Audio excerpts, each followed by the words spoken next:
যৌতুক দেওয়া হয় না। এই কয়েক ব্যবসায়ীর কাছে 25 লাখ ব্যবসায়ী, এতে আমরা চাই সরকারের শুভবুদ্ধি উদয় হোক।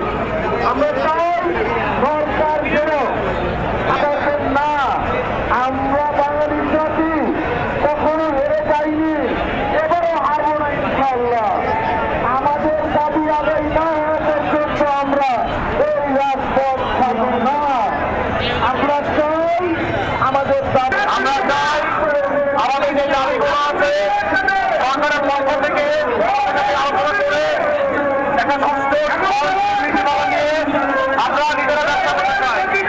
আমরা সব ব্যবসায়ীরা অনেক চিন্তা করতে ব্যবসার কর্মচারী আছে, হঠাৎ করে যদি এরকম একটা সিদ্ধান্তের মধ্যে আমরা পড়ি, তাহলে আমাদের এই ব্যবসা প্রতিষ্ঠান মার্কেট চলবে।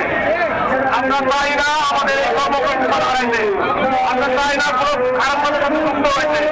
আমরা চাই আমাদের এই কর্মসংস্থানকে রক্ষা করতে স্বাস্থ্য একটা নীতি বলা আসুক, সরকার আমাদের একটা স্বাস্থ্য একটা নীতি বলাবে। সরকার একটা সহজশীল বাস্তবায়ন আছে, আমরা সবাই যেন এটাতে অংশগ্রহণ করতে পারি।